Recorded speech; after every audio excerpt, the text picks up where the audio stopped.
হাত হারা, চোখ হারা, পা হারা পঙ্গু ভাইদের বাংলাদেশকে আর নতুন করে কাউকে পঙ্গু বানাতে দেওয়া হবে না। এই বাংলাদেশের অর্থনীতিকে আর কাউকে পঙ্গু করতে দেওয়া হবে না। এই বাংলাদেশের শিক্ষা খাতকে আর কাউকে পঙ্গু করতে দেওয়া হবে না। এই বাংলাদেশের ব্যাংকগুলোকে আর কাউকে ডাকাতি করতে দেওয়া হবে না। বাংলাদেশের শিক্ষা প্রতিষ্ঠানগুলোকে আর চর্দখলের মতো করে সন্ত্রাসীদের আখড়া বানাতে দেওয়া হবে না। আসসালামু আলাইকুম ওয়া রাহমাতুল্লাহি ওয়া বারাকাতুহু। আমরা প্রথমে আল্লাহর কাছে দোয়া করি, আল্লাহ তাআলা আমাদের এই শহীদদেরকে জান্নাতুল ফেরদাউসের উচ্চ মাকাম দান করুন। আপনারা জানেন, ছাত্র জনতার এই গণ অভ্যুত্থানে প্রায় ১৫০০ শহীদ হয়েছেন, প্রায় ২৫০০-এর মতো ভাইয়েরা আহত এবং পঙ্গু হয়েছেন, প্রায় ১০০০-এর কাছাকাছি ভাইয়েরা চোখ হারিয়েছেন, দৃষ্টিশক্তি হারিয়েছেন। আমাদের অনেকগুলো পরিবার এখন মজলুম অবস্থায় আছেন।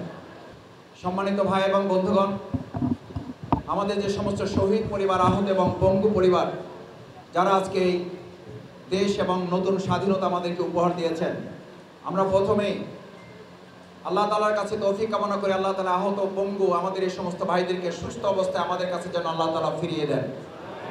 পাশাপাশি আমরা অন্তর্বর্তীকালীন সরকারের কাছে উদাত্ত আহ্বান জানাতে চাই, যদি রাষ্ট্র মেরামত করতে হয় তাহলে রাষ্ট্র মেরামতের প্রথম অংশ হিসাবে মেরামতের জন্য একটা পরিবারকে, একটা রাষ্ট্রকে গঠন করার জন্য আমরা মনে করি যে রাষ্ট্র গঠনের জন্য যারা জীবন দিয়েছে, রাষ্ট্রকে সঠিকভাবে গঠন করার জন্য শহীদদের, আহত পঙ্গু পরিবারগুলোকে গঠন করা সরকারের এবং জনগণের সবচেয়ে বড় দায়িত্ব।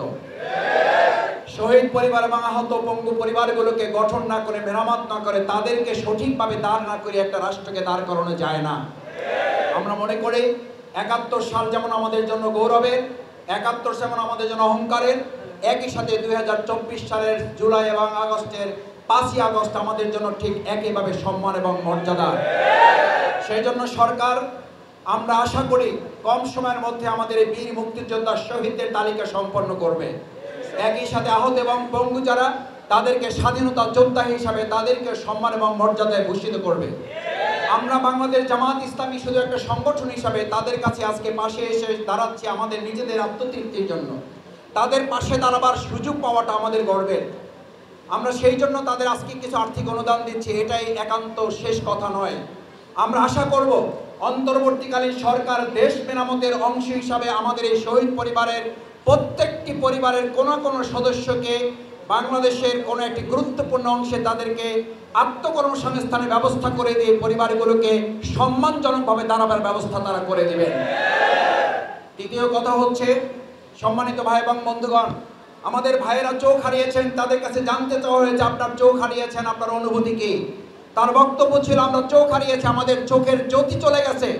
আমাদের এই চোখের জ্যোতি দিয়ে যদি 15.5 বছরের অন্ধকারের বাংলাদেশ আলোর পথ খুঁজে পায়, তাহলে শুধু দুটি চোখ নয়, প্রয়োজনে আমার জীবন দিতে রাজি আছে, তাতে আমার কোনো আপত্তি নেই, আনন্দিত আলহামদুলিল্লাহ। এই হাত হারা, চোখ হারা, পা হারা পঙ্গু ভাইদের বাংলাদেশকে আর নতুন করে কাউকে পঙ্গু বানাতে দেওয়া হবে না। এই বাংলাদেশের অর্থনীতিকে আর কাউকে পঙ্গু করতে দেওয়া হবে না। এই বাংলাদেশের শিক্ষা খাতকে আর কাউকে পঙ্গু করতে দেওয়া হবে না। এই বাংলাদেশের ব্যাংকগুলোকে আর কাউকে ডাকাতি করতে দেওয়া হবে না। বাংলাদেশের শিক্ষা প্রতিষ্ঠানগুলোকে আর চর্দখলের মতো করে সন্ত্রাসীদের আখড়া বানাতে দেওয়া হবে না। ঢাকা বিশ্ববিদ্যালয়ে আজকে নতুন করে শুনতে পাই ইসলামী ছাত্র শিবির। আমরা বলি, আরে ভাই, বাংলাদেশ ইসলামী ছাত্র শিবির আর ঢাকা বিশ্ববিদ্যালয় তো পরস্পরের সাথে সম্পর্কযুক্ত। বাংলাদেশ ইসলামী ছাত্র শিবিরের যাত্রাই তো এখান থেকে শুরু হয়েছে। বাংলাদেশের ইসলামী ছাত্র শিবির যেমন অহংকারের, ঢাকা বিশ্ববিদ্যালয় অহংকারের, এখান থেকে বাংলাদেশ এক অহংকারের, গর্বের, মর্যাদার বাংলাদেশ তৈরি করব আমরা।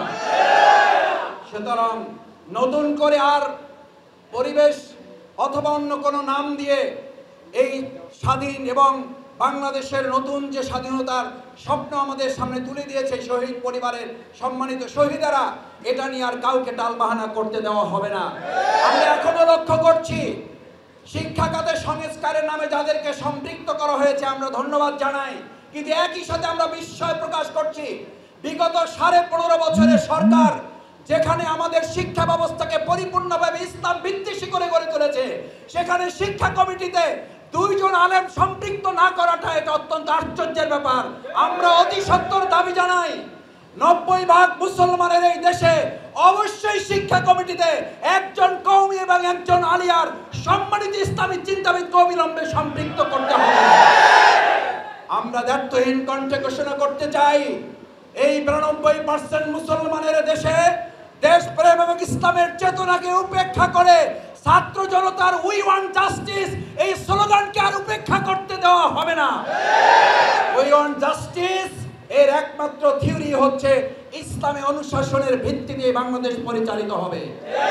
সুতরাং আমাদের এই শহীদ পরিবারের সম্মানিত সদস্যবৃন্দকে সামনে রেখে আমরা পরিষ্কার বলতে চাই, আমরা সেই বিচার বহির্ভূত হত্যাকাণ্ডের বিরুদ্ধেই তো লড়াই করতে হয়েছে। আমাদের বিরুদ্ধেই সবচেয়ে বিচার বহির্ভূত হত্যাকাণ্ড চালানো হয়েছে।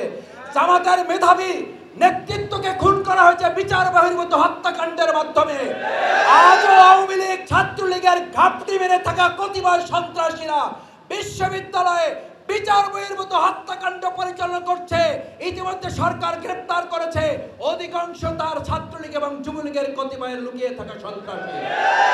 আমরা হুঁশিয়ার করতে চাই, আর কোন বিচার বহির্ভূত হত্যাকাণ্ড ঘটলে বাংলাদেশের জনগণ ছাত্র জনতাকে সাথে করে নিয়ে আর একটা 5ই আগস্ট নয়, প্রত্যেকটা মুহূর্তকে 5ই আগস্ট করে তার উচিত জবাব দেওয়ার জন্য ছাত্র জনতা রাজপথে।